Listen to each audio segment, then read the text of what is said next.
Hey everyone, I'm Megyn Kelly. Welcome to the Megyn Kelly Show. As we reported yesterday, the Trump administration did in 10 months what the Biden administration couldn't or wouldn't do for 4 years.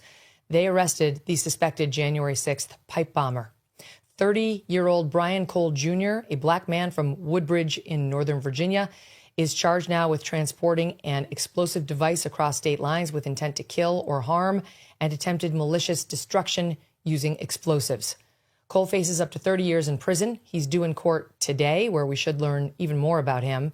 And while we still do not know specifics about his motive, we told you on AM Update this morning that Cole worked for a bail bonds company run by his father, working to free illegal immigrants from ICE facilities. This is just interesting background on the guy.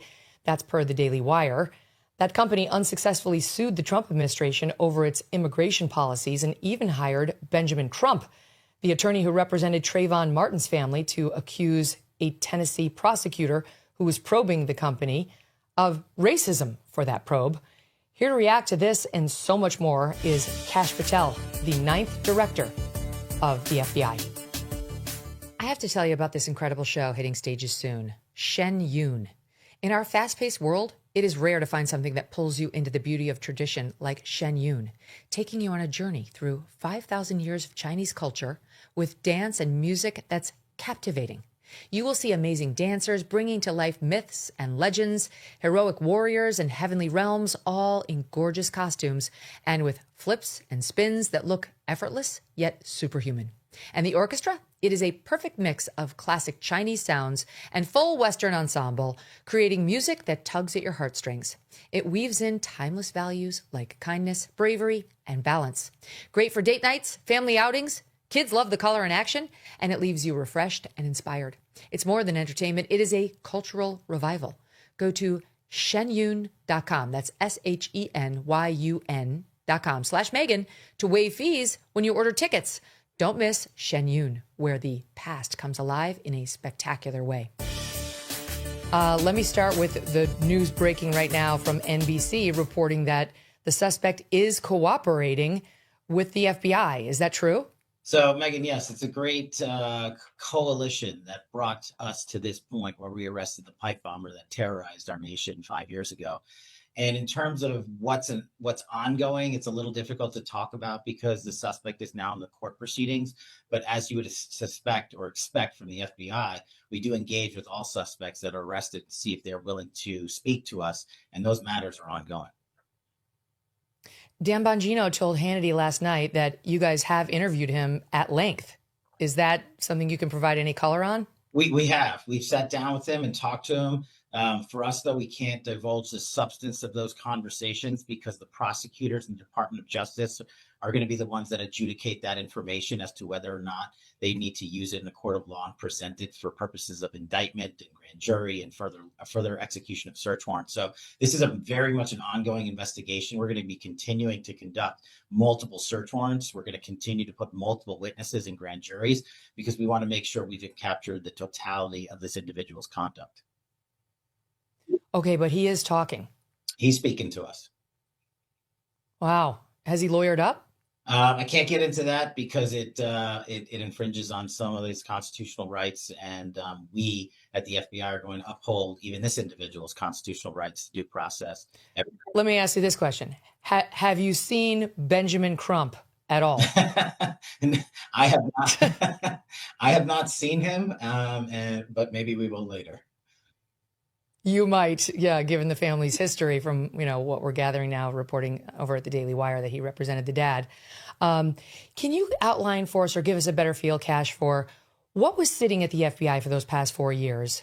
And then what did you guys add to it? I know you didn't get new tips, but you also talked yesterday at the presser about working with Jeanine Pirro and the DOJ. When you needed a subpoena, they would give it to you because the lawyers need to arm the investigators, the cops, with the tools to get what they need. So what did you add to, and what was already sitting there for those 4 years? So let's work backwards because it's executing a search warrant and subpoenas are a position FBI wants to get to. But in order to get there, we have to have probable cause and targets and accounts that we need to examine. So what the FBI did was we went through 3 million lines of evidence in this case.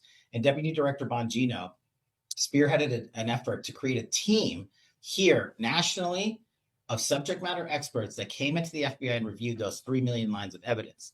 That included information such as cell phone data, tower dumps, triangulation information. So the FBI has some of the best cell phone analysis systems in the world. We call it a CAS system. And basically we said, hey, let's look at every single phone number again that was in the area. That's what I mean when we said we didn't receive any new information. We just reviewed the information that was already in our holdings in our databases.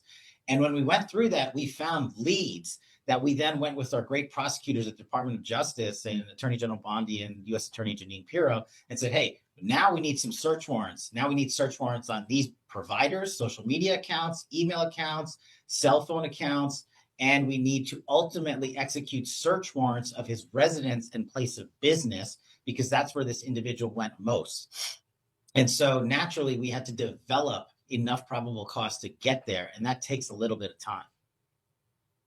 Did this guy's name, Brian Cole, exist in the system before you guys found him? You identified him? That piece of information we'll reveal in court because that's the appropriate place to reveal it in terms of any history or prior contacts with law enforcement. As I said, the investigation's ongoing. So it's not just whether or not he had contact with the FBI. Did he have contact with the state authorities? Did he have contact with the local authorities? Did he have any contact in the juvenile system? Those are all questions we're answering now because we have to send out those leads to our partners after the individual is identified and say, hey, what do you guys have on him? Because we're not done with the investigation. And then we go back to our U.S. attorney partners and DOJ and say, hey, we need some more search warrants. And I'm just making this up in the state of wherever because he lived there for a period of time. Those are things we don't know the definitive answers to just yet, but those are the things we're developing. The credit card information around his purchases seems clutch. Is that something that you must have gotten that yourselves? Because it seems to me what you're telegraphing is you identified from cell phone data, among other data, cell phone tower data, he was on your list. Mm-hmm. And then you started narrowing the circle. But then at some point you had to get a subpoena for his credit cards because you do require probable cause to get somebody's credit card data. You can't just get that because you've got a list of 10,000. There would have had to be something a little bit more narrowly cast. And then you start like a scene from Homeland on Showtime with Claire Danes and the whiteboard. This is how I picture it, looking at the Visa, the MasterCard, the Home Depot, the Walmart purchases, and cross-pollinating, like the pipe bombs, the end caps, the battery, the kitchen timer, and which person on this list has got who appears on every list. Is that basically how it went down? So there's multiple lines of effort, as we call it, right, going on at this time. Not only are we looking for credit card information as to his transaction history, we're also looking at his social media accounts, email accounts to see what he put out on the internet and who, if he communicated with anyone. While we're doing that simultaneously, we're also looking at, it's been publicized about the uniqueness of the sneakers. Okay, well, who bought this type of sneaker? And as it's been disclosed in the affidavit, which we can now talk about, this individual bought pipes, end caps, wires, bomb-making material. So those are all pretty good and significant investigative leads in terms of individually. But when you combine them with the multiple lines of effort, the universe of people goes from this down to here. And that's what we had to do. There was, of course, like any investigation like this, which is a massive manhunt, multiple suspects that we have to eliminate along the way because most people or everyone else that didn't do this is innocent. And so we have to work through that process methodically before we just go out and arrest people. And those sort of come in together when we, if you imagine concentric circles, oh, he bought end caps. Okay, did he buy these sneakers? Who was he talking to on this day? Where was his cell phone pinging on this day and this time? At the same time, other suspects along the way were saying, do they have alibis? Were they even around? Why are they suspects? A lot of people are allowed to buy some of these parts individually for actual lawful use. So we can't go out just and arrest those people because they bought one end cap. And so that totality of information, when you go through 3 million lines of evidence, literally, that has to take time to narrow down. And we don't have a computer system that does that. We had humans that we brought in from around the country to do this for hundreds of days and thousands of man hours.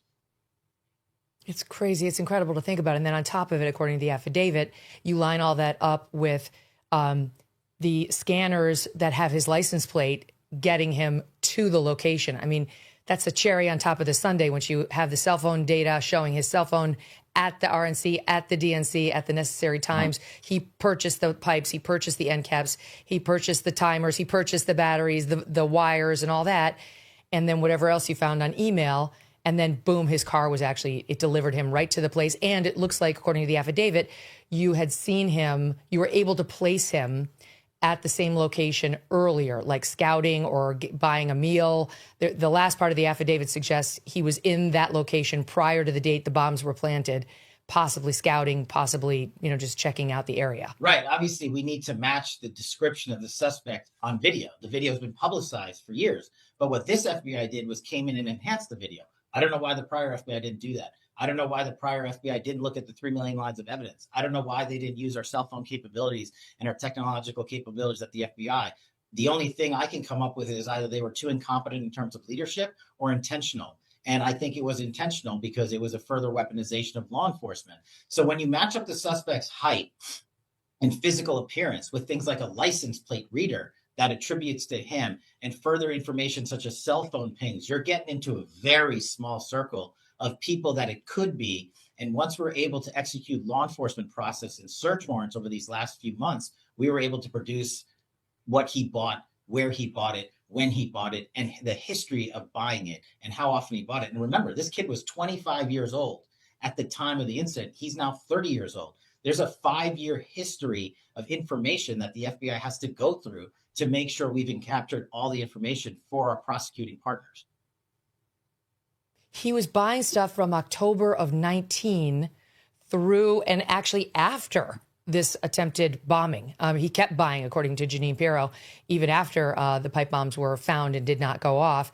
But it started, originally we thought maybe, okay, there was something about him buying all the stuff on June 1st and June 8th, 2020. What was in the news then? George Floyd had just been killed on May 25th. Could it be related? But the truth is he had started purchasing this stuff as early as October 18th or October of 2019.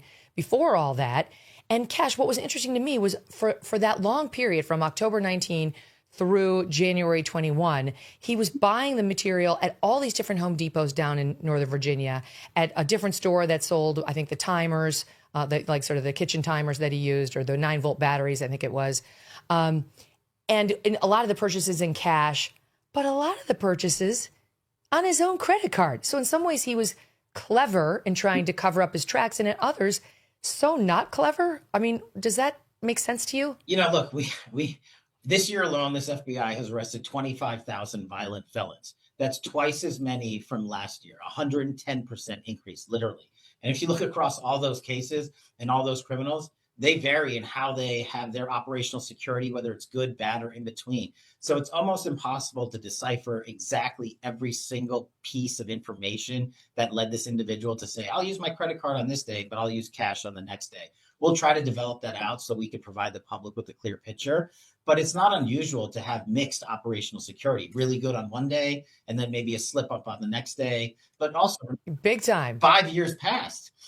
5 years have passed. So this individual was basically out there saying, I got away with it. I mean, he's not a stupid person, and he sees the news and he sees the videos and he sees the commentary on social media and on TV, and he's probably watching it saying, okay, maybe I'm off the hook. We don't know the definitive answer. How did you find the cash purchases? There's information in the affidavit about how you guys found out, let's say, I think it was on the 9-volt batteries. Right. You saw him purchasing some in, I think, November of 2020, and that was credit card, but then also in December 2020, and that was cash. How did you track down his cash purchases? This is what FBI agents do. When you put them out in the field to investigate crimes, this is what they're trained to do. They go out to the community. They go out to the stores. They go out and use video surveillance. They go out and say, hey, this is a local community in Northern Virginia that this individual has supposedly resided in for a period of time. Do you know this guy? Did he come into your store? I'm just speaking generally. Did he buy this specific product? Because in a lot of these stores, it's unusual to walk in and buy one or two of these things at any one time. Did he do it again over the course of time? And this is just the great investigative work of tireless agents who went out there and repeatedly used these skills. And look, along the way, Megyn, there was a lot of strikeouts. But this FBI was not taken off target by those strikeouts. We stayed on mission until we connected with the stores and the service providers and the accounts and the information behind him. And also, once we figured out that this individual is a likely suspect, we're not going to just leave him be in the neighborhood. This FBI creatively, successfully, and surreptitiously monitored him because we wanted to make sure there was no future casualties. Because remember, Megyn, he made bombs that actually worked. They just didn't go off, thank God. It's not that he made a device and screwed it up and it was never going to go off. Thankfully, it didn't go off, but this individual had the capability and mindset to make bombs that actually worked. And Jeanine Pirro told Laura Ingraham last night that when you arrested him yesterday, there were additional bomb-making materials in his home, including yesterday. Is that true? That's correct. Wow. Do you think he was making another? That is the piece of the puzzle we're putting together. So let me walk you through something that I haven't talked about yet. When we go hit this individual's house and his place of work, it's not like we're going to hit the house of a criminal suspect for fraud, or we're going to hit the house of, say, John Bolton. It's very different. We know the individual is making bombs. So we have to send in an entire bomb tech squad team to safeguard the house. That takes hours and hours. And then only once it's cleared safe, do we send in our evidence response teams to go in there. They're there. They're still there. They're still going through it because that's how long it takes, because we can't put FBI agents in harm's way just to collect evidence. So that's why this search is taking so long and will continue, in my opinion, probably throughout the weekend and into the coming weeks. And we're going to start talking to his family members and associates and putting those people probably, in my opinion, in grand juries. But that is a decision up to the Department of Justice, and we'll work with them to make sure we get every single witness they need in the box. What was his reaction when he was arrested? I can't really characterize that because that's going to be presented ultimately in court. We have it documented, and it's a piece of the evidentiary chain, and we want that to be presented without tarnishing our judicial record. So we're working closely with Jeanine Pirro and the Attorney General to make sure that information is tightly held till we submit it publicly in court. Let me ask you this. Now, having had 24 hours to process this since, post-arrest, is there any doubt in your mind you have the right man?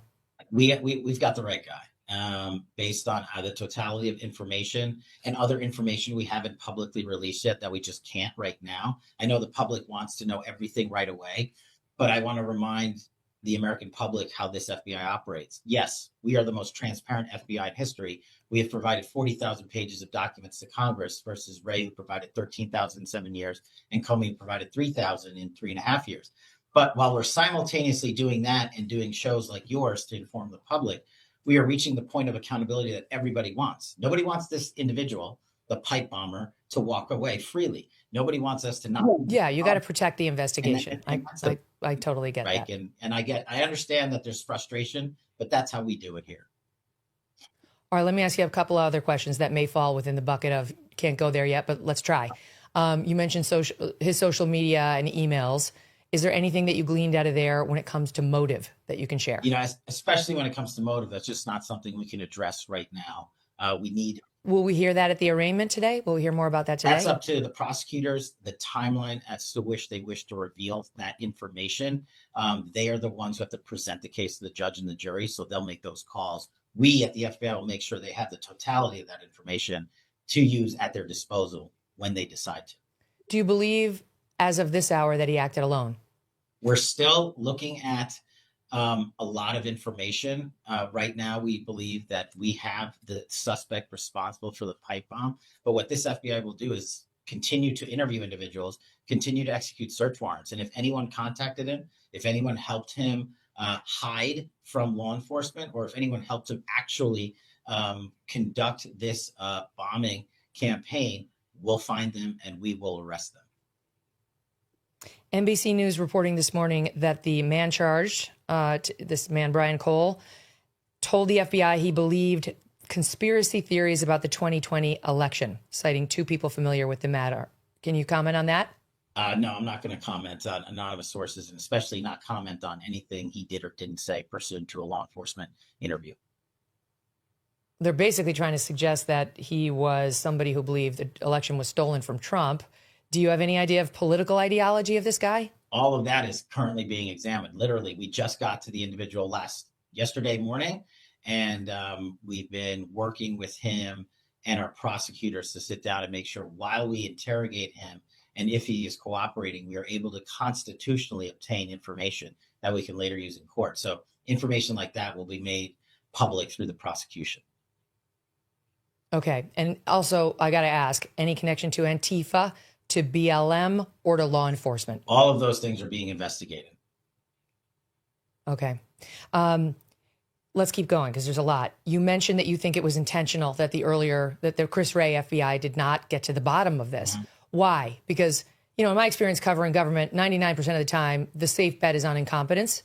But what was it about this guy that would make them not want to hunt him down? Or are you suggesting it's not that they knew it was this guy and weren't interested, they just weren't interested in general?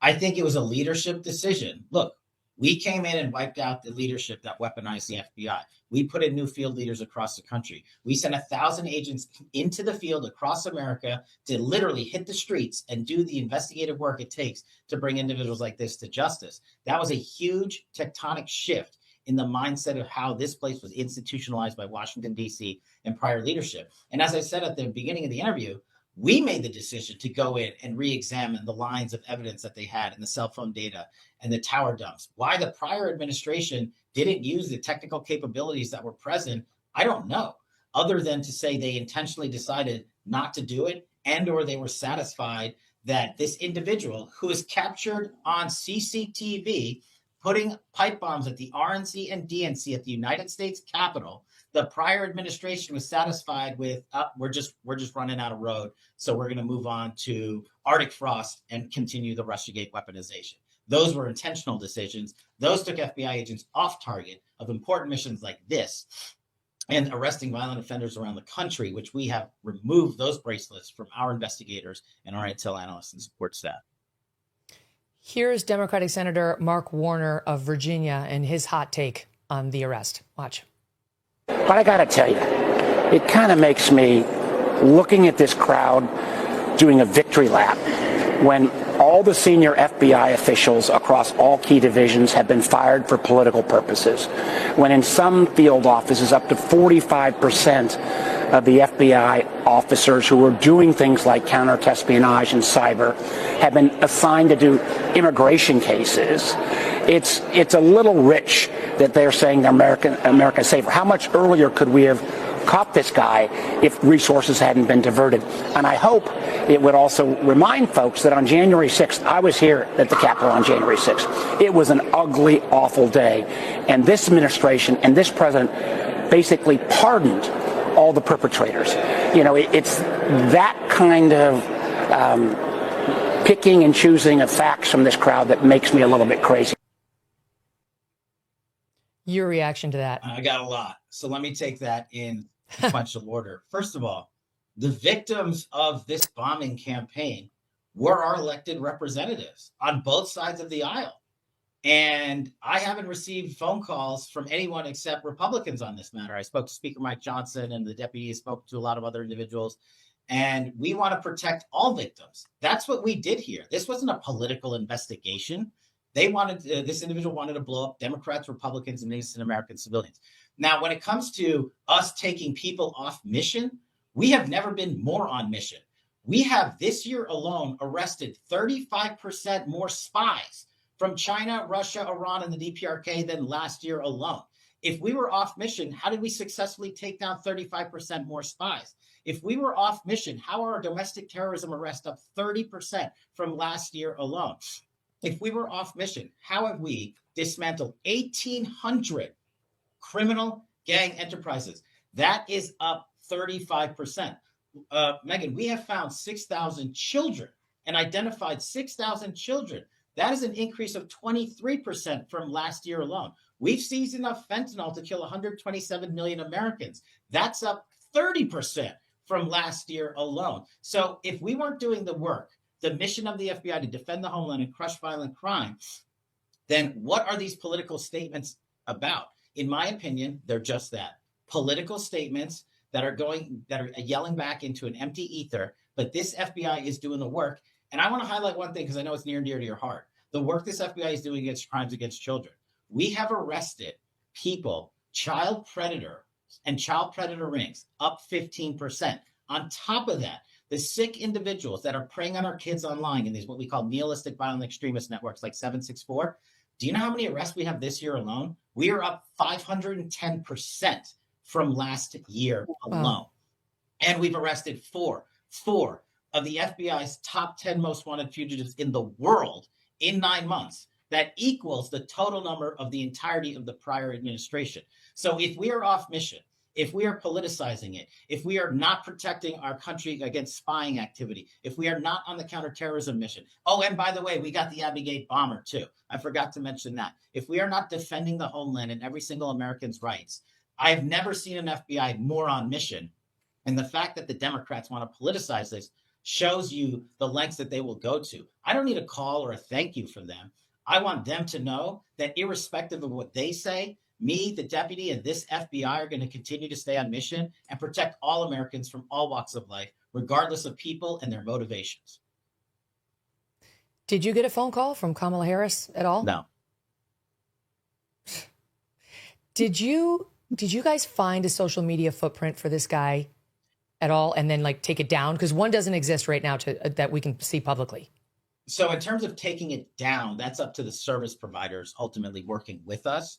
And in terms of what we're doing on his social media accounts, we've issued search warrants to those accounts. Some of it's concluded, some of it's ongoing. So we'll make that public at the appropriate time if there's. Okay, so there were social media posts.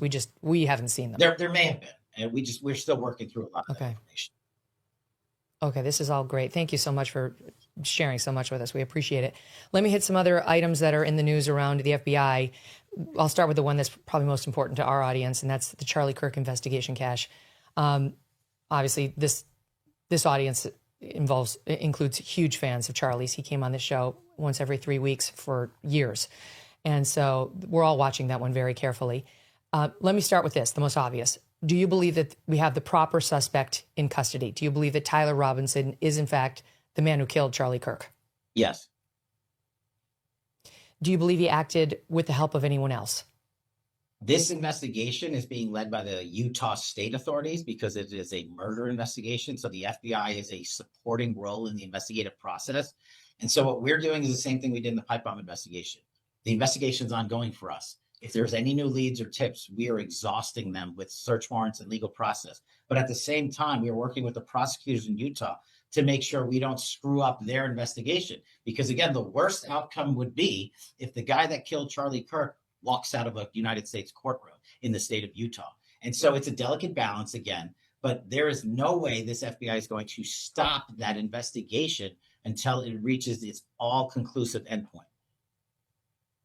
Do you believe any foreign government had a role in his assassination? At this time, the FBI doesn't have credible information to connect any foreign governments to it. But as I said, we are continuing to take investigative leads. We're not done. Just because we arrest someone, just like in the pipe bomber case, we don't just say, okay, we're done, on to the next. The investigative team continues to work with the Utah authorities, and they're deriving their own leads and coming back to us and say, hey, can you look at this piece of information? Can we get a search warrant on this account? What about this individual who is located in X, Y, or Z? We're tracking all that down. Do you have any credible reason to believe that anyone connected with the Turning Point organization had anything to do with Charlie's death? Zero. On the subject, there's been an allegation made by prominent podcaster Candace Owens that she's received a death threat, a credible death threat from the French, that a threat has been made on her life, and that the French, she's been told, also may have had a role in Charlie's assassination. Have you looked into either of those? Do you believe she's received a credible death threat from the French, or that the French had something potentially to do with Charlie's death? Any American that receives a death threat from overseas or anywhere in America is going to be fully investigated. So we're not going to turn our eye away from that investigation or any others. If there's anything to it, this FBI will respond to it. Okay, but so far, no. So we are just looking at everything that comes in. We're not going to reject any piece of information. If someone feels that their life is being threatened, we are, of course, looking at it. I can verify that myself because we've received some very dark things here at our show, and you guys have always been very responsive in looking hard at the people who send them. Can I ask you, Kash, the text messages between Tyler Robinson and his roommate Lance Twiggs, the reason a lot of people think Tyler didn't do it is because they sound kind of fake. You know, the wording just sounds a little strange. Like, I thought they caught the person, or no, you weren't the one who did it, right? I am. I'm sorry. They go on from there. Why did I do it? Yeah, I had enough of his hatred, and so on. Do you have any reason to believe that text exchange was not real between them for whatever reason, potentially even having been orchestrated between the two of them? Look, I understand the emotion behind this case. Charlie was my friend. He was your friend. He was assassinated in the most brutal way in a public forum where he was trying to have engagement with the youth of the United States of America. And while I was representing the White House at Ground Zero in New York City on 9/11, we made the decision to pivot immediately and fly out to Utah to make sure we executed this manhunt. We went out there, the FBI seized the video evidence and put it out to the public immediately. And then this individual was caught in 33 hours.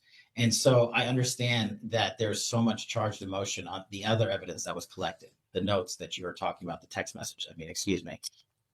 And we present that information to the prosecutors to make the determination based on the evidence we have as to whether or not they were real. I can't stylize or comment on it because it's an ongoing investigation, but I don't believe the prosecutors in the state of Utah would be using any piece of information or evidence that was not credible.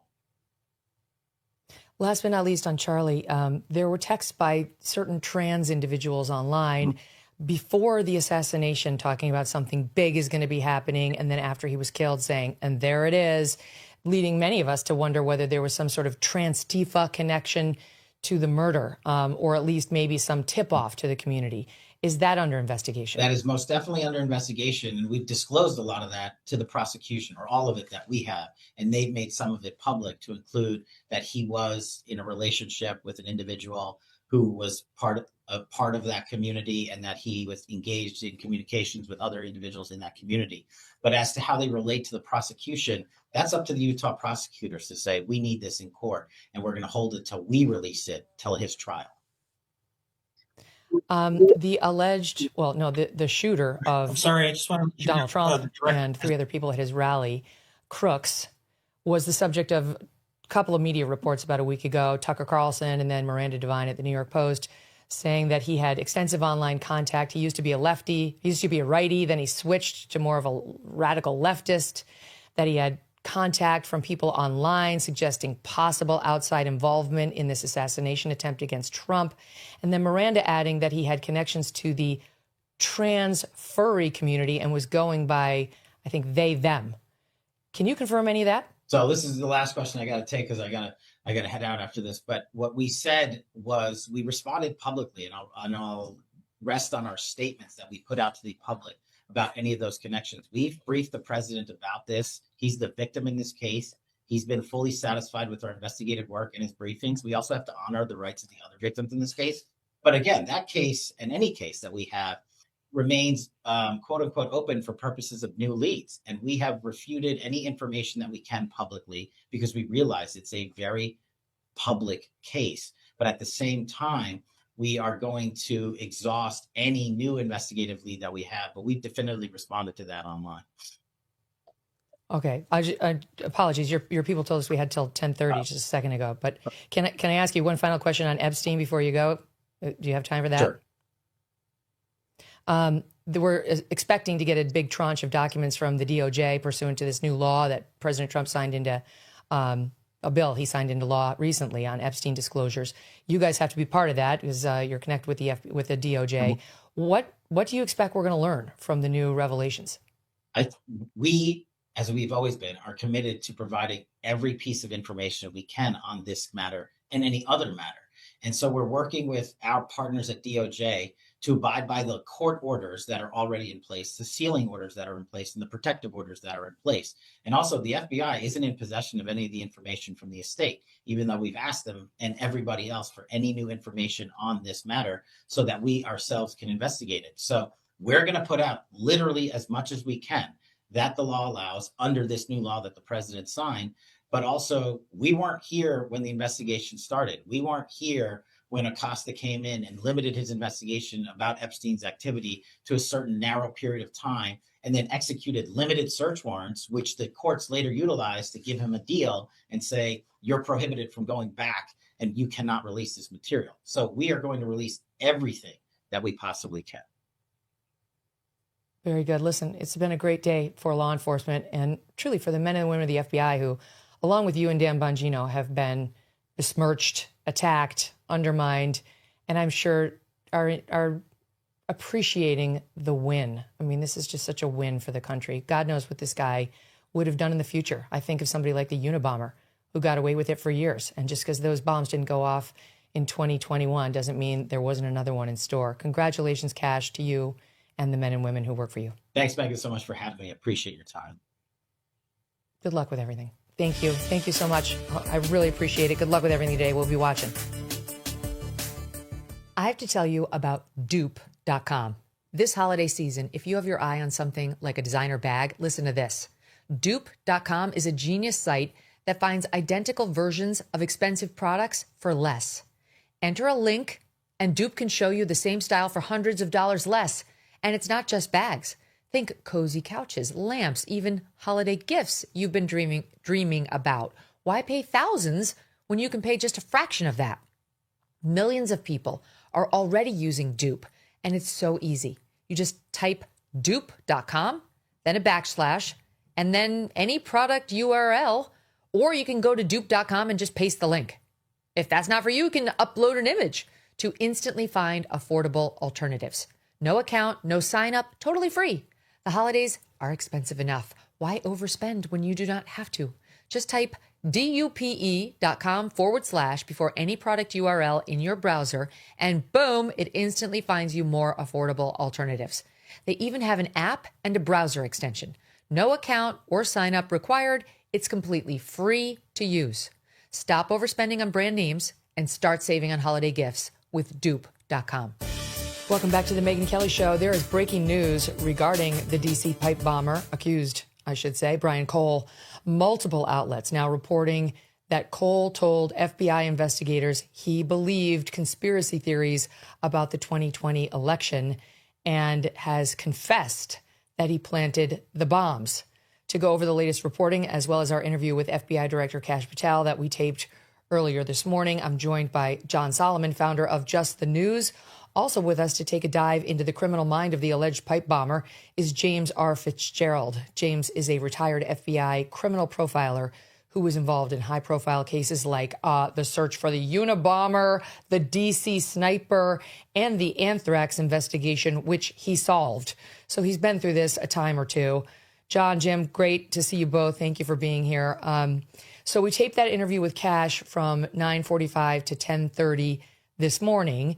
The news that the suspect was cooperating and had allegedly said he believed the conspiracy theories had broken, and I did ask him about it, you heard there, and he refused to comment on that. He did say the suspect was speaking to the FBI, but would not sign on to anything about him believing in conspiracy theories. But it started off with an NBC report. It spread from there. Now Fox News is reporting it as well, that specific item.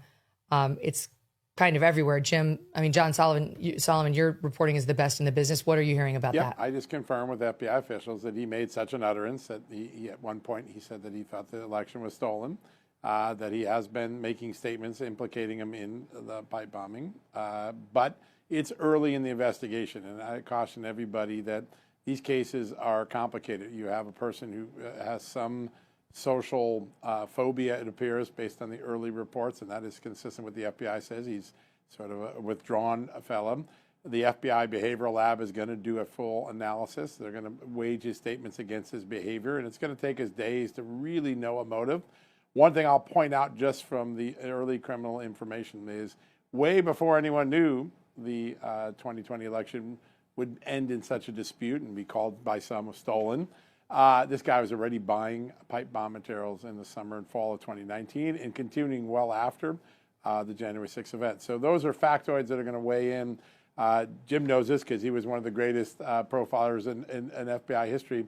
But it's going to be a while before we know. Everybody wants it clean, right, left thing.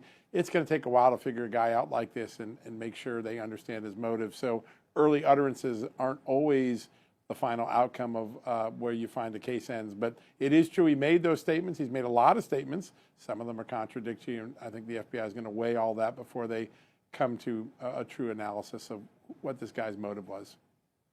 I mean, one interesting thing that Kash said was this is not a dumb person who they have in custody right now.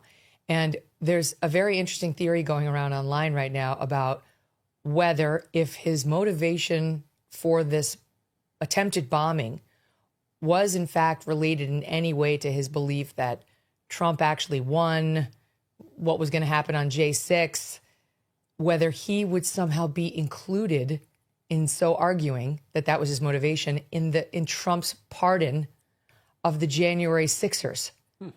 Now, I don't think so, because Trump's pardon covers anyone connected with the January 6th insurrection, riot, whatever you want to call it.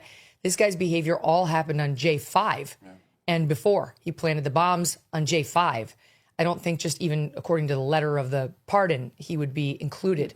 But it's an interesting question about whether he's clever enough to say that was the motivation in an effort to get himself within the four corners of the J6 pardons. Anyway, all of this will be debated at length down the lane. Jim, let me start with you broad-based, because you bring the most expertise to this. What you heard from Kash, what you heard from the FBI and the DOJ yesterday. Tell us your impressions overall right now.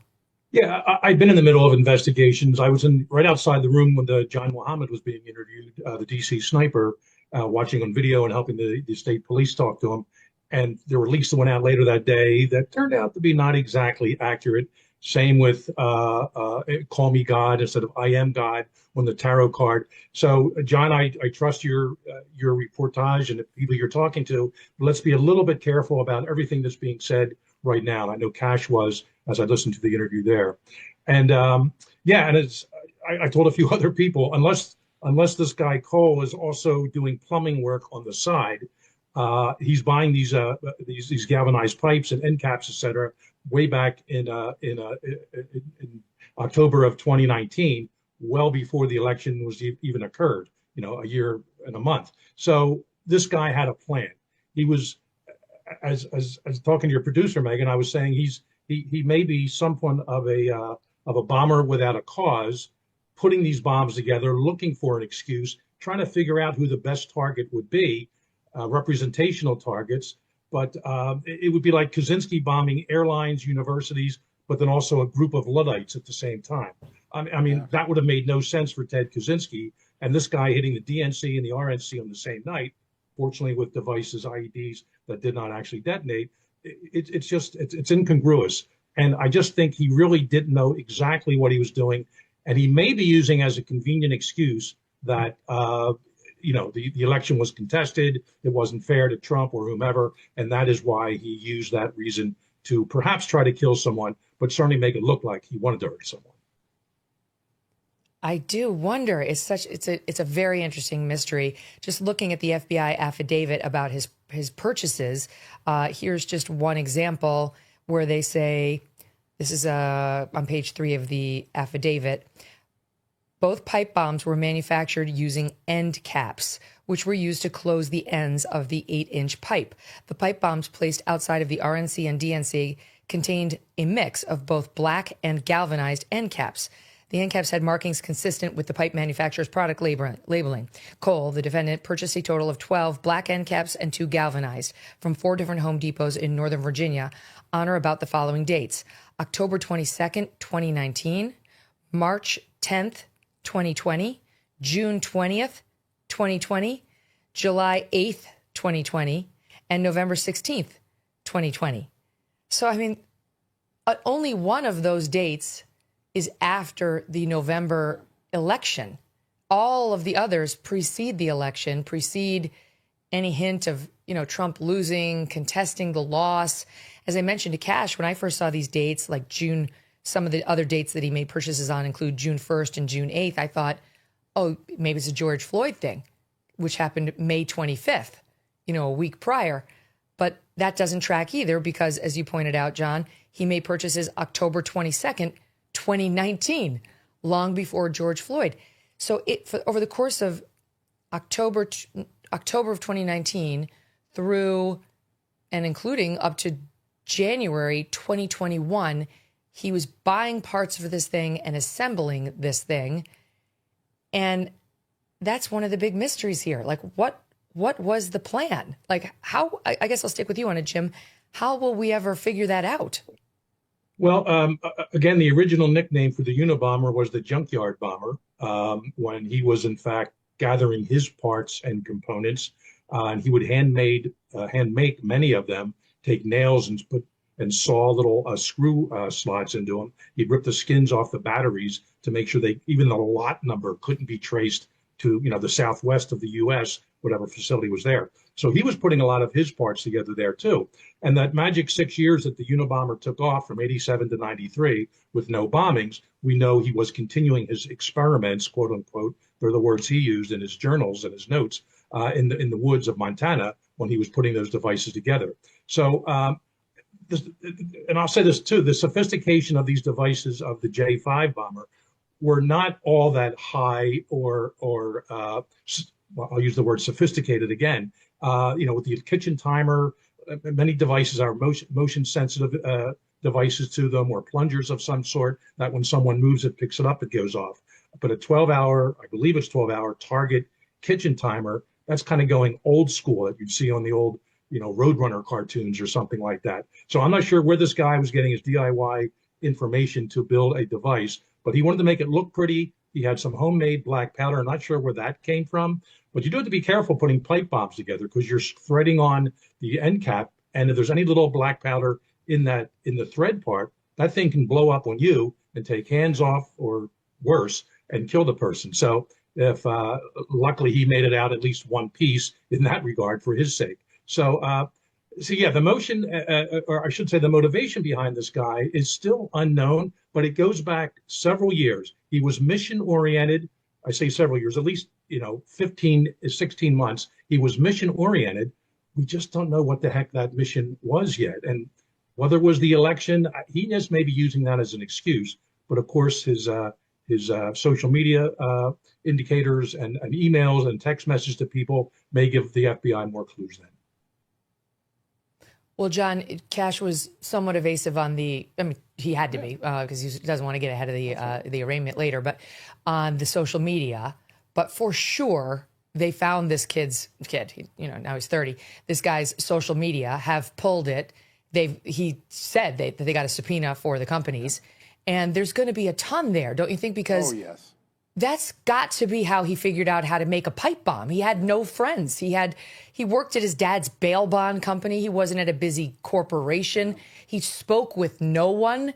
The guy sounds like he was, almost autistic in his social communications. Sure.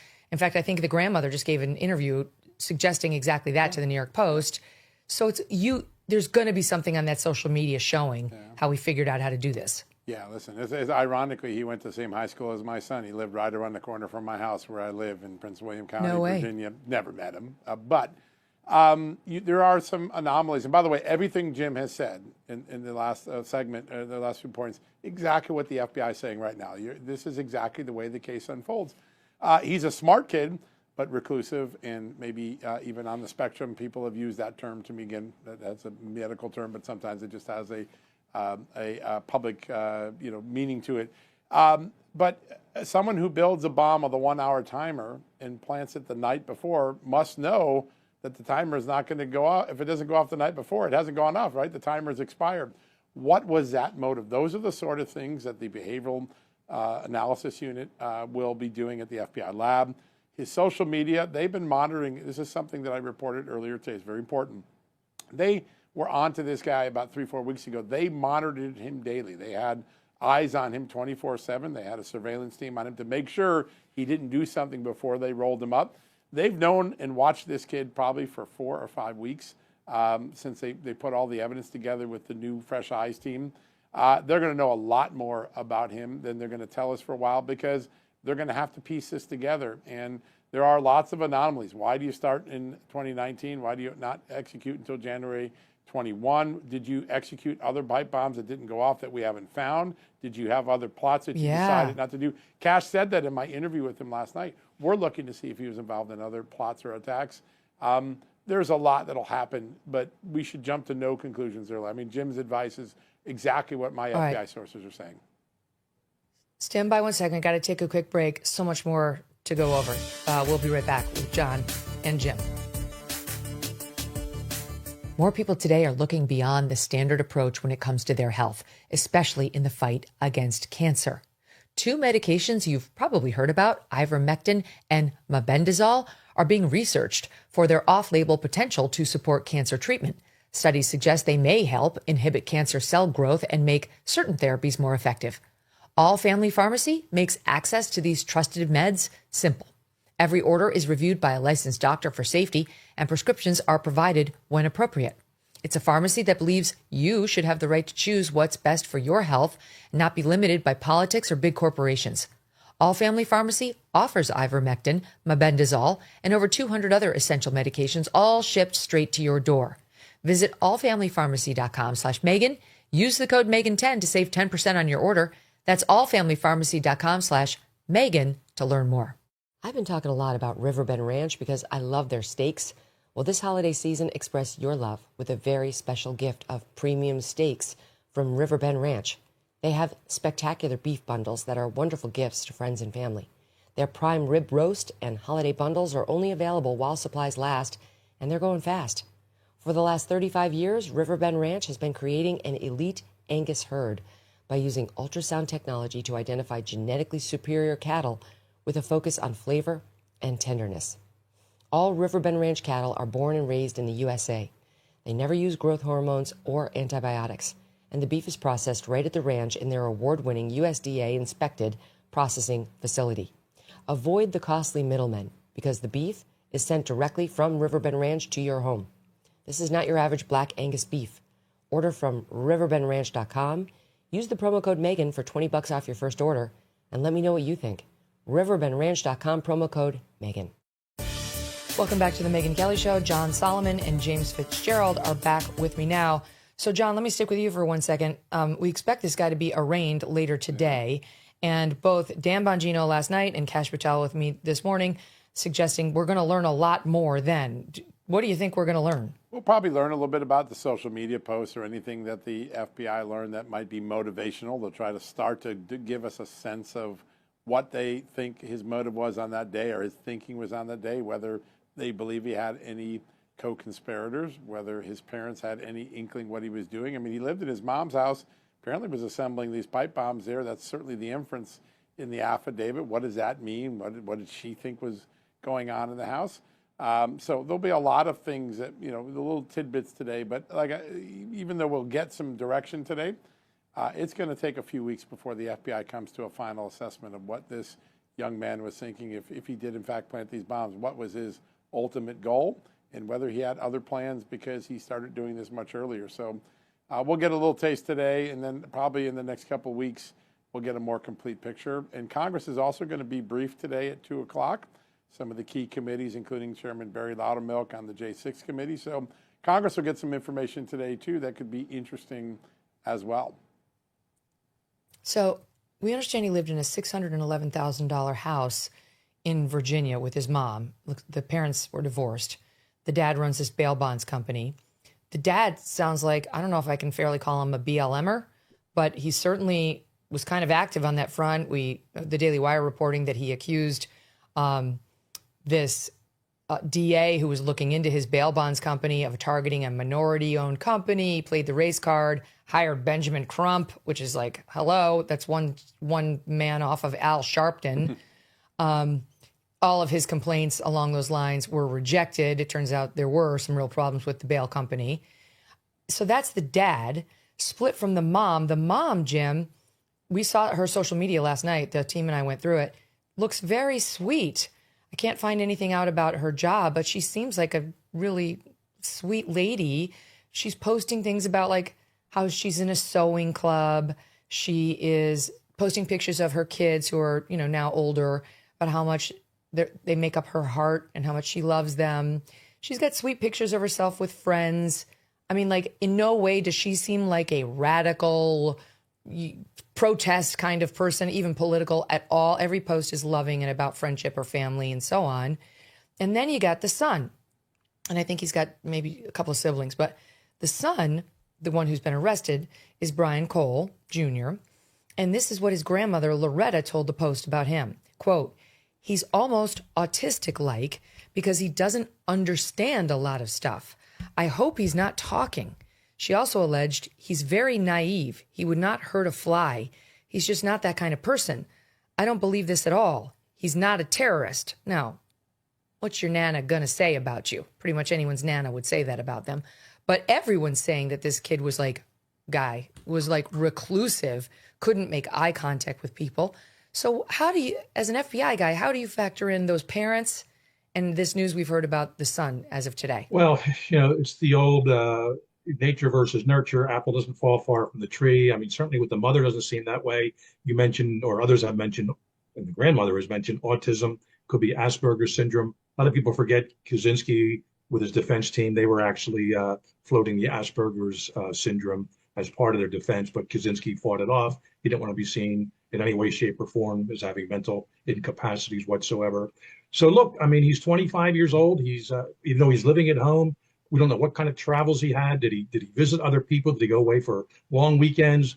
I hate the word radicalized, but was he on these different websites and people were convincing him this, that, or the other? I have a feeling this guy operated pretty much as an island, as an isolationist, and he just came up with his own ideas along the way. They fomented perhaps for years. Then all of a sudden, hey, a pipe bomb of some sort would be a good idea. I know, I'll make 2 of them.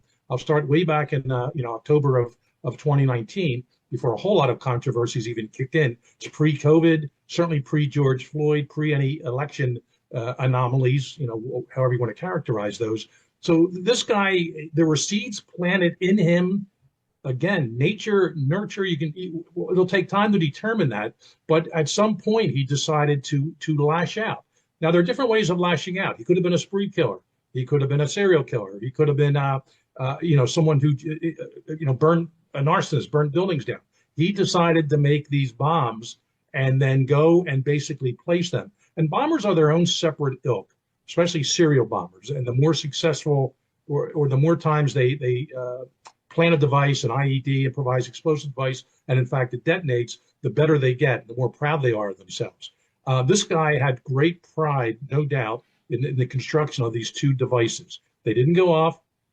He was probably okay with that. Maybe he didn't truly want to hurt anyone. I don't want to give that to him as a criminal defense at all. But just making those bombs and causing the uproar that he did.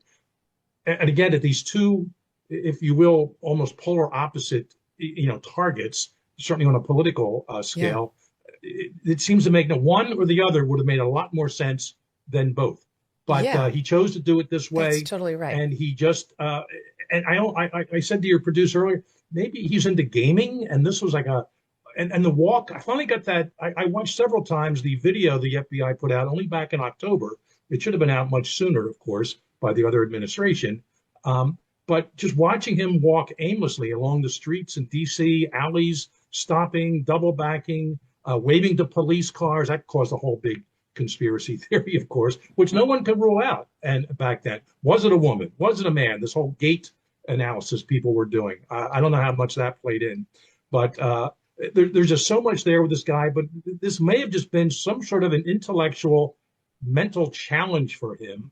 And whether he's happy or not happy that the devices didn't detonate and no one was hurt, we'll have to find that out. But certainly that's to his advantage that no one was hurt in terms of these charges. So a lot of questions about this guy. John, we heard Kash say that one of the things they absolutely would do, he spoke sort of generally, but he was obviously talking about this case, is check with local authorities, with state authorities, and with juvenile authorities to see if there's any record. Because this guy graduated from high school, the one around the corner from you, where your son went, in 2013, right? In 2013, did not go to college. But for sure, they're looking into whether he has some sort of a record. That just seemed to be a red flag to me, that they may have found something on the juvenile record, which would be under seal, which would not be accessible by the media, but by law enforcement, it would be. And that's one of the many things I'm sure they're going to look into. It's not unusual to see somebody who is potentially on the spectrum, as the grandmother says, who is brilliant, who's actually very, very smart, but has zero social skills. That combination is actually kind of fairly common. It is. And, sometimes in that loneliness, was a theory that one of the people I was talking to last night about, if you're trapped in that sort of world of isolation because you're socially awkward, you're on the spectrum, so you have difficulty in the social world, sometimes doing something like this is simply a thrill adventure. And we're trying to ascribe a political motive, but it was just Ferris Bueller's Day Out, and I'm going to do something crazy today and see what happens. And so we just don't know yet. And that's one of the many theories that I know the FBI is looking at today. Was this just a thrill adventure tied to the headlines at the time, and it didn't really have a political motivation? There is something unique that we found recently on the videotape. Chairman Barry Loudermilk's team in Congress, House Judiciary Subcommittee, found it. On his journey there, when you looked at the original FBI map, it looks like he's walking all around. But at one point, he actually kneels down and sits for a period that we previously didn't know about. It was at the Congressional Black Caucus Institute building. And that, on the map, it just showed it as part of the journey. But he actually stops here. My understanding, that was a very important moment there because he was long enough there where no one else is visible in the picture. They knew they had the right phone. It's one of the few places he kneels down.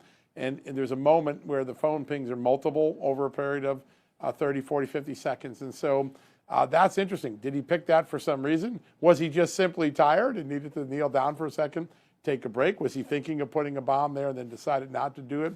Those are all things I'm sure he's being questioned about now. But that was a part that 4.5 years later, all of a sudden you see this new video footage, like, wait, he stopped there for a second. He kneels down for a second. Was he putting something there? Did he find this place interesting, or was he just simply winded from carrying the bombs in his back pocket? We'll find out more, I think, during these interviews and then the behavioral analysis. On the juvenile thing, one of the things that almost certainly will do, particularly when you hear someone being talked about as being on the spectrum, did his teachers in high school, grammar school think he had some sort of spectrum disorder? That'll almost certainly be something that the FBI will zero in on, because it'll give you a little bit of sense of his arc as a person, as a personality, and his academic and his intellectual capabilities. Jim, can we talk about the gunpowder? Is that the word we're looking for? I don't know. They talk about this homemade black powder that went into the pipe bombs, which I think, you correct me if I'm wrong, is what makes it a pipe bomb. I mean, it's the bomb part of the pipe bomb. How do you get that? That doesn't seem like something, you can't get that at the Radio Shack. No, not necessarily, but you can, in fact. I'm wondering if he somehow got a box or two of shotgun shells, carefully took them apart, took the powder out of there, perhaps other ammo. There may be other commercial ways to get powder in small amounts that he could, in fact, place in there. I don't think it was a substantive amount that really would have, brought a building down or anything like that, from what I'm reading. And it was homemade, I think, is the word that was used in the criminal complaint. Yeah, that's right. And I mean, the Chinese may have homemade it, thousands of years ago, but I'm sure he somehow got it commercially, but he may have taken it out of some other device and repurposed it, of course, for the design of this particular device itself. So you don't think these don't look like sophisticated bombs, but Kash Patel kept saying they were viable bombs. Like, it seems to me what they're saying is the timer didn't work, like the detonation didn't work, but that the bombs were functional. And that leads me to the question about the timer. So they're saying it was a white kitchen timer, old school. Most of us use our iPhones, I think, these days for the timer, but like a white kitchen timer. But the kitchen timer actually only had 60 minutes on it. I don't understand. Can you enlighten me? Because he set these between 7:30 and 8:30 the night before. By noon the next day, they had not gone off. They were then found around 12:30. And the finding of those bombs is what sort of triggered the chaos on Capitol Hill. Evacuate the lawmakers. They found bombs. Kamala Harris was at the DNC. There was a bomb outside. Oh my God. But they never went off. So explain, do you have any thoughts on that timer, Jim, which it only has 60 minutes on it? It's reflective of kind of the immaturity and, of course, whatever sites he was going to design this thing, and also perhaps limitations. He didn't want to take any chances with a spring or plunger type mechanism, which is what the Unabomber and other serial bombers used in their devices. And this was his very first one. The very first device of any of these guys is always the most amateur. Well, we think. We'll find out. Could he have had some practice ones? Usually they go into the woods or into a field somewhere and experiment with them just to make sure they work. Whether this guy did or not, maybe we'll find that out down the line. But yeah, again, it almost sounds like he had like a puzzle kit and he's following it every step of the way. He was building a car, put a little bit of gas in it, and all the component parts were there, but it really actually would never drive anyone anywhere. And I'm not trying to give him a defense here either. I mean, it makes me wonder, like, how does a kitchen timer serve also as the trigger mechanism for a bomb? Because the timer can go off, but like, what, the ringing of the bell somehow triggers the bomb? That sounds like movie stuff to me. Well, there could have been an internal wiring to it. He did have wires, the alligator clips. There was a detonator, a power source, the 9-volt battery. So he had the components that certainly on the surface would make this thing work. But it still looks like, to me, and I've seen pictures of it, I haven't broken it down. I'm not a bomb tech, but I've looked at enough of these things, certainly back in my Unabomb days and even the Austin bombing last year from afar, or several years ago, and I see how these things are put together. Some of these guys are masterful. There was a Las Vegas extortion attempt back in the early 80s, and this bomb maker was just so highly sophisticated. There was basically no way to dismantle the device or render it safe. The guy up in Erie, Pennsylvania, about 20 years ago, that had the pizza delivery guy with the lock across his neck, they couldn't find a way to detonate that either. These are what I just referenced, highly sophisticated devices. This one, J5 bomber, we'll call it, they look sophisticated. They probably would have worked with some few other mechanisms added, but the 1-hour timer right away showed me this guy really wasn't serious. He wanted to make a flashbang, perhaps, maybe a loud noise and some loud for surveillance video to pick up, some bright lights late at night, but it never happened. And that's good for all of us, of course. But and quite frankly, it may have been his goal, just to have some bright lights go off. We'll just leave this thing here and have people scratching their head and wondering, what the heck is this all about? Well, mission accomplished on that latter goal, if that was it. Your thoughts on it, John? No, Jim, do you want to say something else? Well, I just want to throw in what you asked John earlier. I'm a student of history, certainly criminal justice.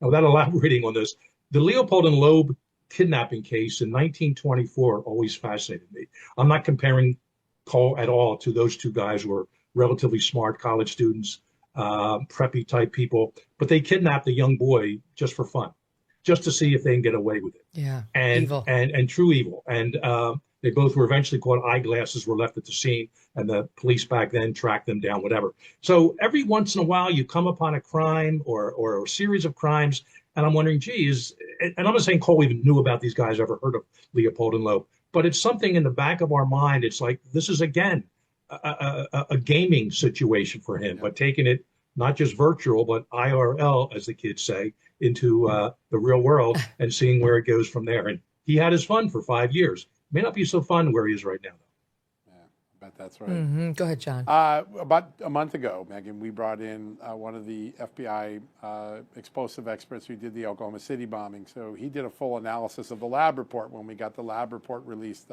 through Congress. And he said that these were made to look real. They were made generally how you would create to have them detonate, but they had minor imperfections that would never have allowed them to go off. They had a load. That's what means, what Kash means when you mean they're viable. If they blew up, they would have had explosive force. But there were little imperfections in the bomb that wouldn't allow it to go off even when the timer hit the triggering device. And that's kind of interesting because there is always another piece of this mystery. We have a lot of mysteries on the J6 bombing, J5, J6 bombing. But remember the first woman that calls in the RNC bomb, she's a federal government employee, but she actually works in the first responder program. She works in the program that helps first responders get their phones active in a major crisis. And she says, when I walked by the RNC location, the bomb wasn't there. When I walked back, I did see it, and it still had 20 minutes on the timer. Now, how could that be that the timer would still be at 20 minutes if it had been planted the night before? Now, either she's wrong, though she seems like a pretty sophisticated lady with some law enforcement background and a good federal job, or and that would be an important fact to know. She'd be smart enough to realize she needs to get that one right. That's right. Yeah, right. Yeah, because you're going to be interviewed by the FBI. You better be right, right? So I think those are important things. Did the timer stop? Was it a defective timer? Did someone come back and reset it a second time because it didn't occur the first time? One of the things I was interested in is about a week or two ago, the FBI put out footage of the bombs 1 hour before they went off. And I wondered this is when we now know they already knew Brian Cole was their main guy. Why would they do that? Were they looking for something or looking for the crowd or the public to look for the hour before? Maybe they were considering that woman's theory that maybe someone turned the timer a second time.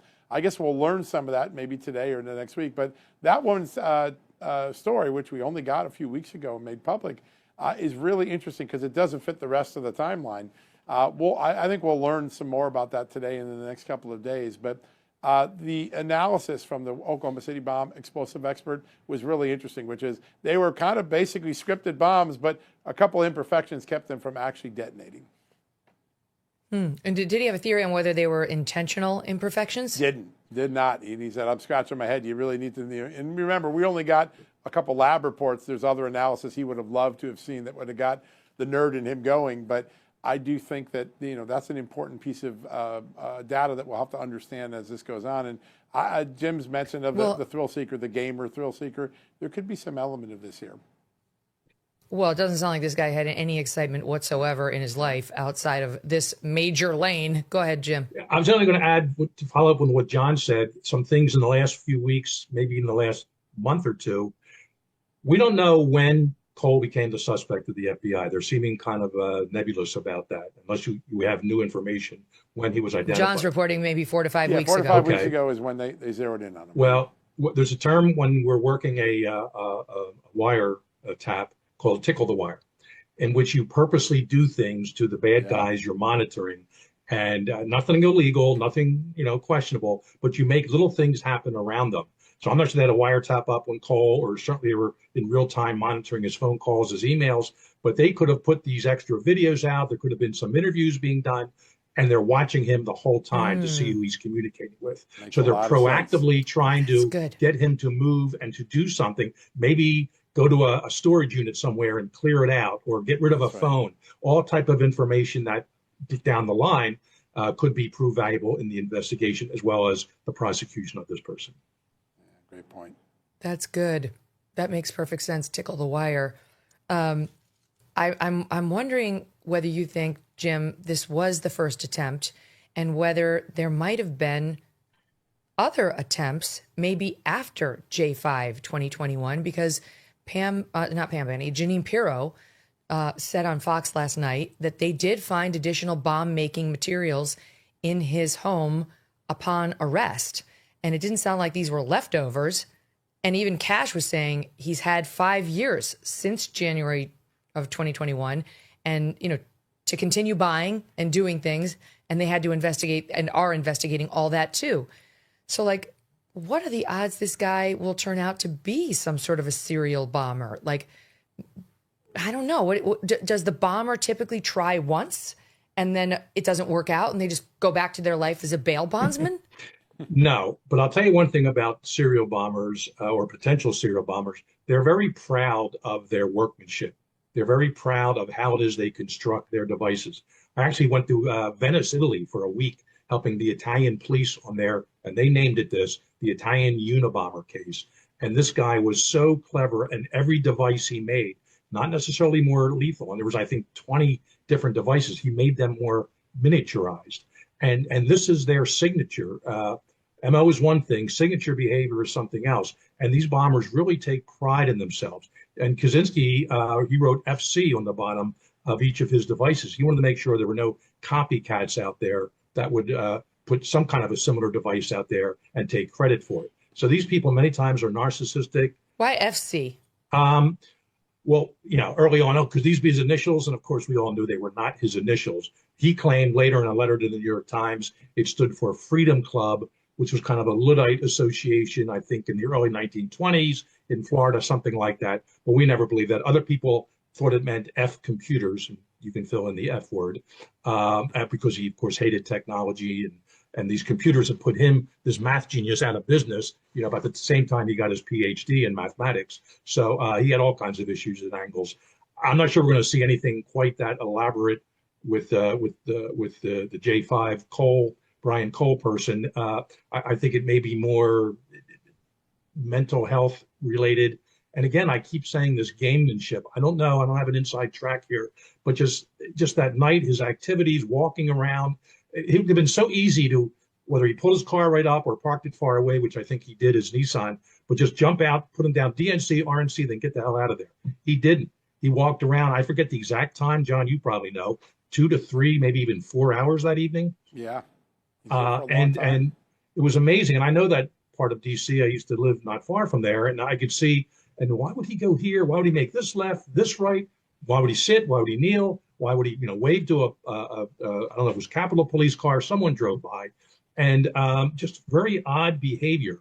And but that's what, if you're really serious about what you're doing, you get in and you get out. Ingress, egress. That's what from bank robber, burglar, rapist, whatever you are, in and out. But this person's walking all around. And let's face it, if it was a ped stop, a police officer, hey, I saw you 5 times now in the last 2 hours. What's in your backpack? Now, it'd be questioned whether they have legality to open it up or not. But in many cases, could we see, you have 2 devices in here? And the whole gig would have been up right then. And Jim points out something really important about serial bombers. They do take great pride in, and usually there's meaning in the choices that they made. This kid has, if this turns out to be the bomber, there are little differences that the analysis from the Oklahoma City technician, when he looked at it, said they're a little bit different, actually. He didn't make them quite the same, and he saw some imperfections that suggested this was sort of amateurish, and that might give us some signs, too, that maybe this isn't a serial bomber, but a guy on a gamemanship or thrill-seeking adventure. Let me just ask you as an aside, John, when I asked Kash about Thomas Crooks and the reporting, the shooter of President Trump and 3 others at the Trump rally in Butler, he did not want to talk about that. That was pretty clear.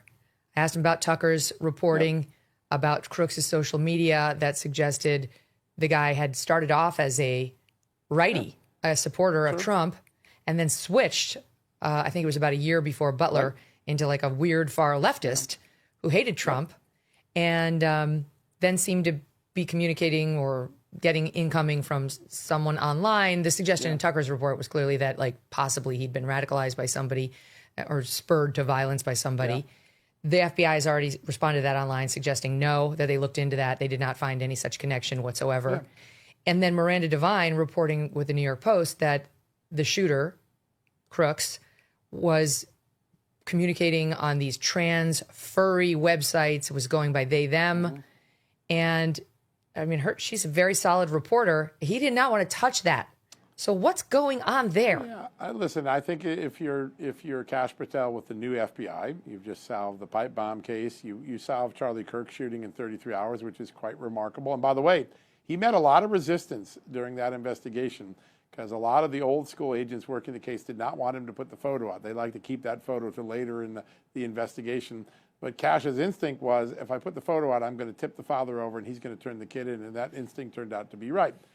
Kash Patel wasn't in charge of the investigation when Brian Crooks went down. He is at the mercy of what evidence was gathered then. Thomas. I'm sorry, he wasn't. He was at the mercy of what the FBI prior to him is. It's a frustrating case because not everything was done exactly the way the Kash Patel FBI would do it. But there have been some real exaggerations in some of this reporting. Some of the reporting, the FBI said there was no social history. That's not true. They said they did have a social history, but it kind of cut off in 2020.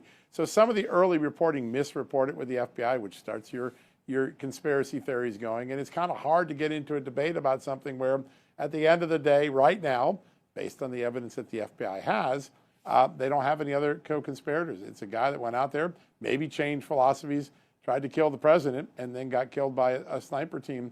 It's just not a debate where if you're the FBI director, you're going to win a lot on it because there's just not a whole lot there. And you didn't even run the investigation. Why wouldn't you own the trans furry thing? The trans furry thing is weird to me. Like that is either true or it's not true. And this FBI has been very forthcoming, for example, on the trans connections of the Nashville, Tennessee shooter, the one whose manifesto the previous I know something FBI about Kash. withheld from us. There's something he said for something very important. We've fully briefed the president, who's a victim, and then he said, you know, we want to respect some of the other victims in this matter.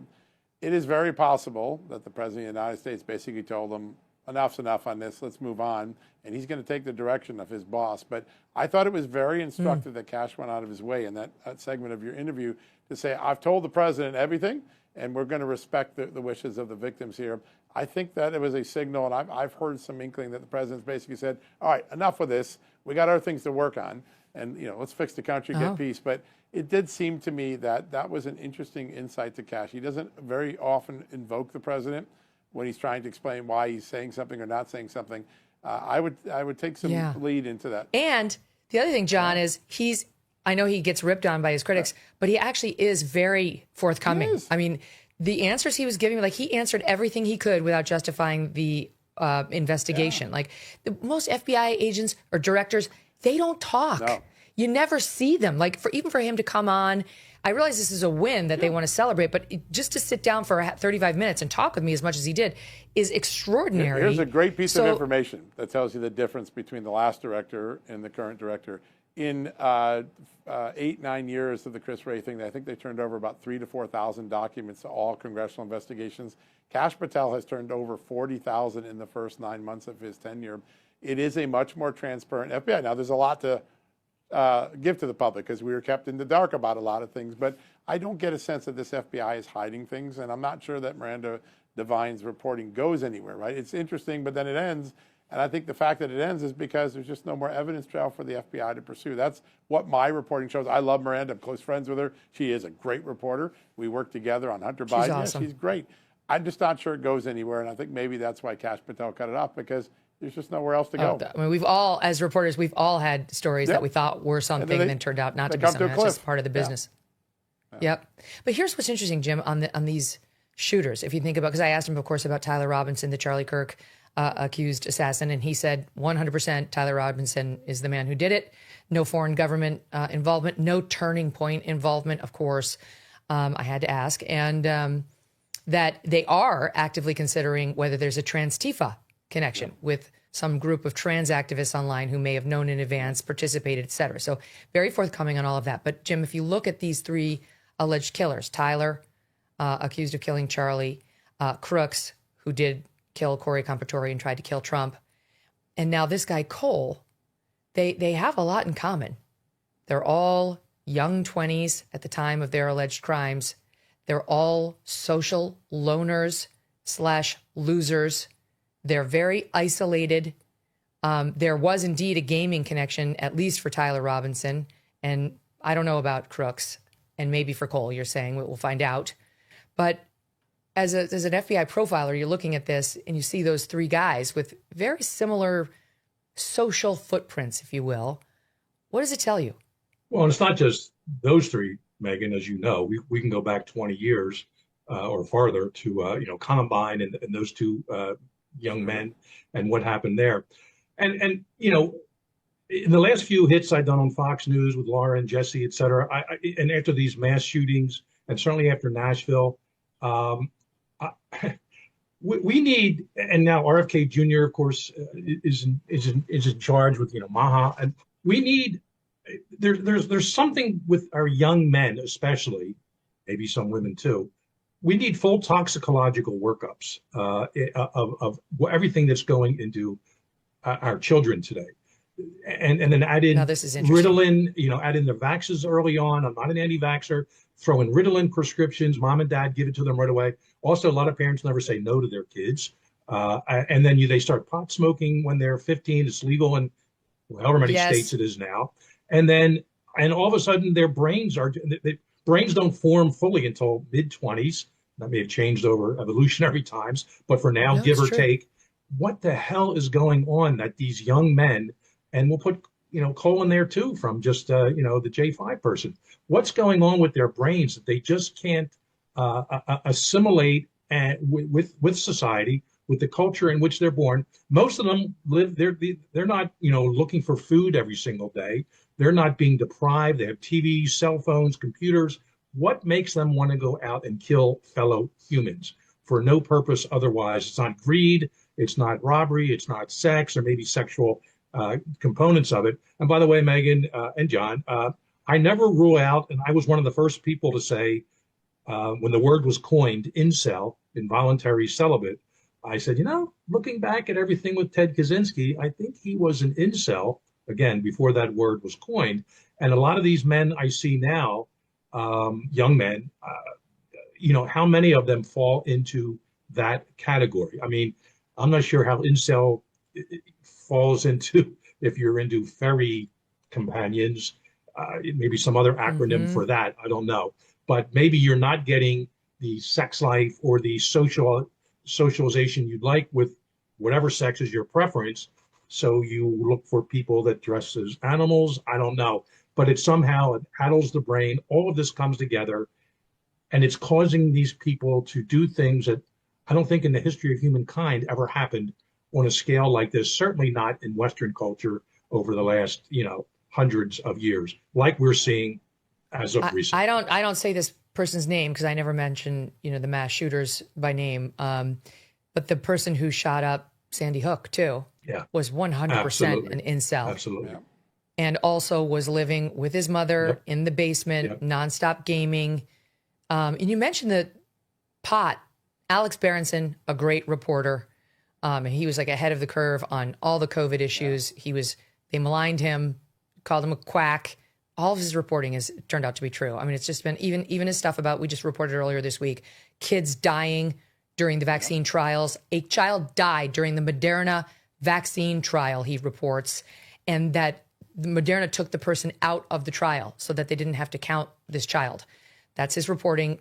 We've been told it's credible, and we've been told that the FDA will soon be issuing a black box warning for the COVID vaccine for children. I mean, if that actually happens, that's shocking. After it was actually mandated by so many schools. Shocking. For the record, I went to our own schools and begged them not to do this, not to make it mandatory. I was not listened to, but I did not get my children that vaccine. Thank God.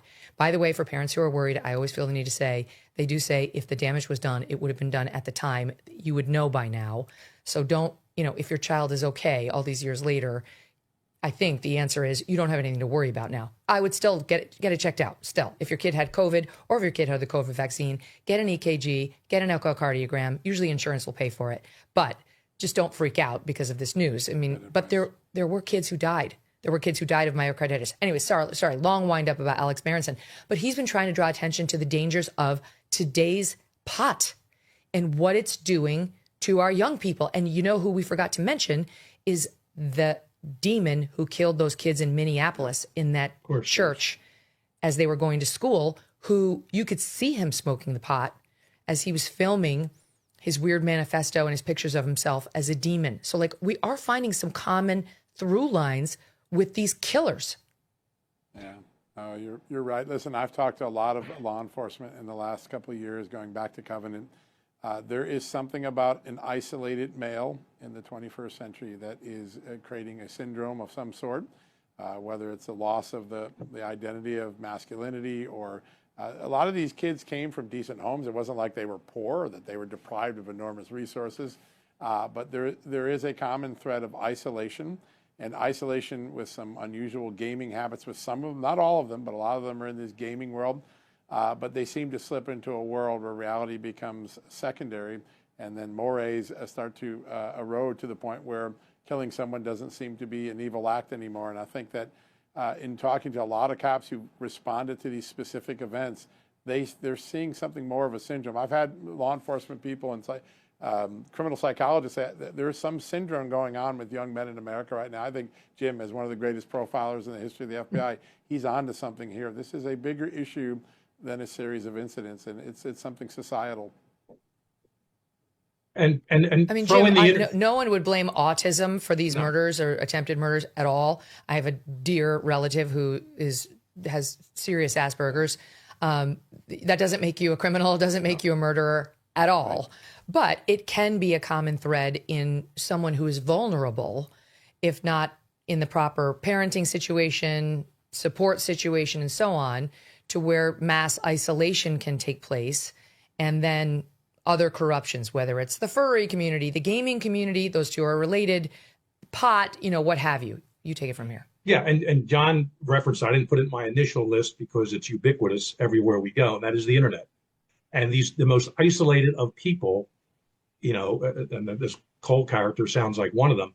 I have no doubt he's spending a lot of time online, and who knows the dark web, the regular web, but he's accessing all these different sites and talking to different people. Who knows if they're edging him on or pushing him? I'm not saying they knew he was the J5 bomber, but he's just getting all these types of different personalities that are just pushing different ideologies to him, and just says, hey, you know what? I got to be a person. I haven't done much in my life. I haven't accomplished much. I really have no friends, and I only work at my dad's company or whatever it is.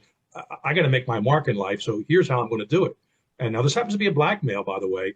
It's, we talk about a lot of white males being, chastised over the years and denigrated for just being white males.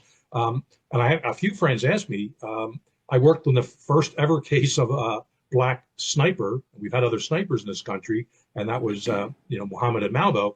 And we may have the first black bomber here. I'm not going to call him a serial bomber as of yet, because we only know of one.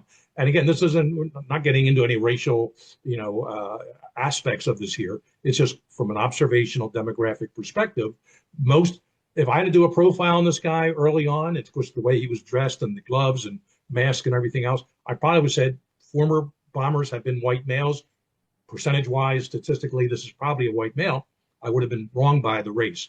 And no one else called this guy a black male when they didn't know who it was. So it just deviated from the norm. Well, I mean, Jake Tapper's calling him a white male, even after we knew he was a black male. Yeah, that's a pair of glasses. See, that's twice for CNN. That's twice identifying a black suspect as a white man when it's not true. I know you got to run, John, but I have to ask you this. Yesterday, as the news broke of this arrest, MS Now reported that their sources were telling them this person had links to Antifa. And it was a very interesting report coming from MS Now, which wouldn't necessarily have a political motive, an ideological motive to press the Antifa button if they didn't have it solidly as a report. So I assume they did have some law enforcement type suggesting to them that this guy was Antifa.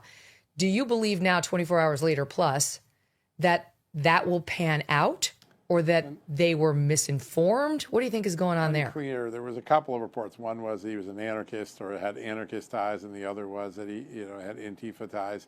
I don't think as of 11 this morning, when I did my last round of reporting, that they have an assessment of any proof about ideological affiliations. I think the way Jim has so eloquently described this suspect is sort of where the FBI is right now, a loner who might have done this in a thrill-seeking way, in a gamification way, to find some relevance or thrill in an otherwise isolated life.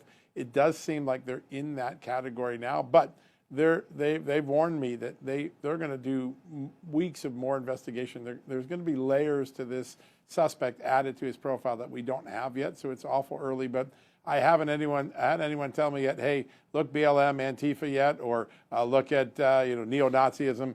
I think they're just seeing a kid that seemed to be very isolated, acts out, and now they're trying to layer in what gave him the ideas and who was he talking to, who his friends are.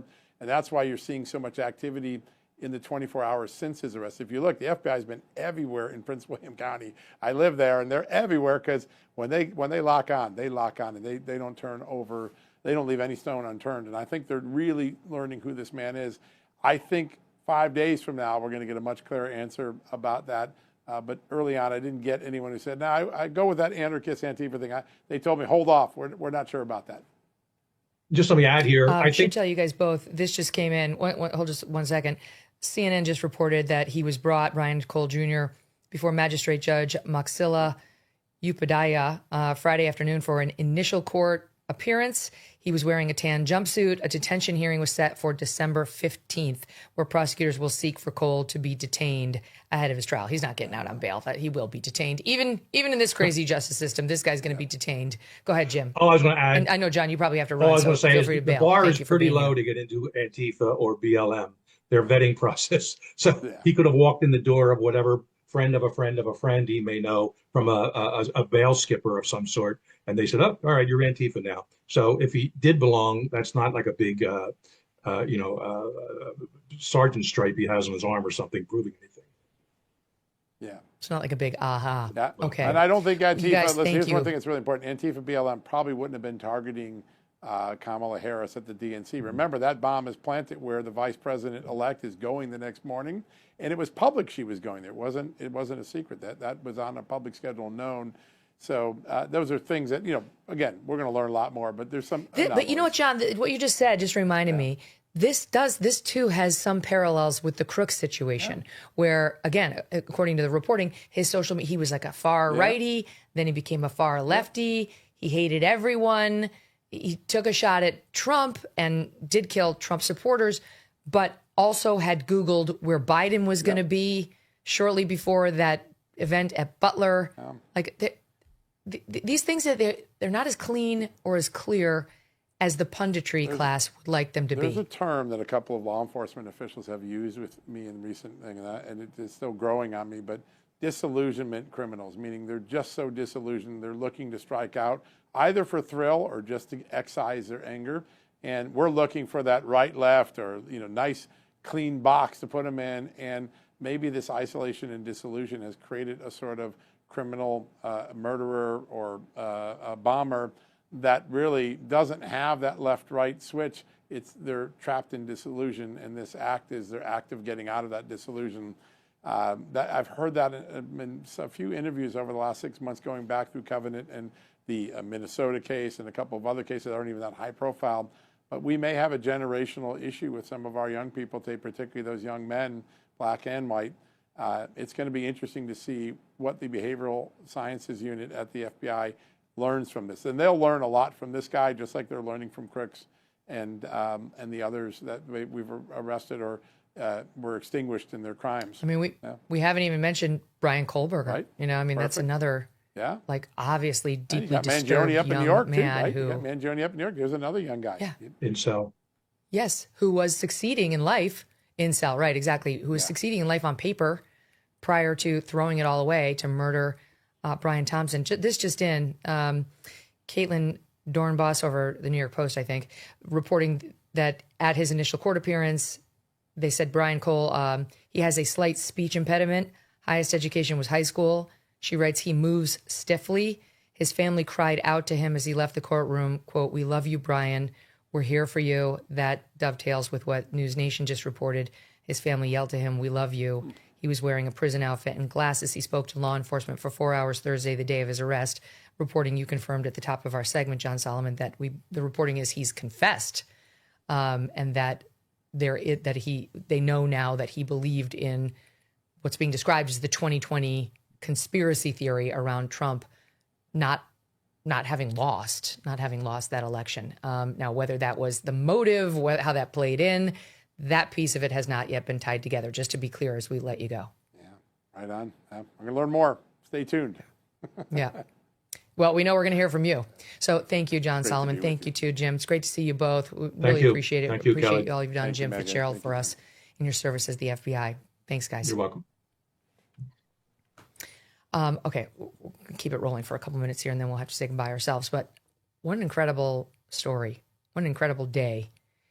And, there's some strange, I don't know, is it Shakespearean? What is it? That we had an FBI that didn't want to investigate this case for whatever reason, or so it would appear. You heard Kash say he thought it was intentional in that they had other priorities. They obviously did investigate it. They did have a bunch of leads. They did get some data. But they didn't do the legwork that this FBI did. It was sitting right there, and they didn't do it. This FBI examined the same things that the old FBI had to get a name. That was clear from Kash's interview. They got the name Brian Cole Jr. from stuff that was sitting in the files of Chris Wray's FBI. And once they got that name, they worked with Jeanine Pirro to start getting subpoenas for that guy's credit cards, for that guy's cell phones, for that guy's social media, to zero in on what shopping he had done and when, what he had purchased and where, shoe leather, investigatory work by sending FBI agents to the store saying, do you know this guy? Has he come in? Were there any other purchases? Can we search? That seemed to be clearly how they found the cash purchases and so on. And then they figured out who could be ruled out and so on, the sneakers. So why? Why did Chris Wray's FBI move on? Truly, was it they had other priorities like Russiagate, like Arctic Frost, trying to pin everything on Trump and his administration? Like, that's a very interesting question. Was there some fear on their part that the J6 bomber would not be beneficial to find for some reason? Like they had some whiff of who it might be and they didn't want it to come out. There's no evidence of that. But I mean, what if it turns out that all along the identity of the J6 bomber, the motivation of the J6 bomber actually would have dovetailed well with the Biden theory or the Jack Smith theory around January 6th, and they just didn't bother looking for it? I mean, it's just like, it's pretty ironic. And that thing about whether the Trump pardon could potentially help this guy is a very interesting question that, trust me, we're not done with. Okay, we got to run. One other thing I want to tell you. Do we have to go? Do we have time for one more minute? No, we got to read the ads. All right, I have more to say.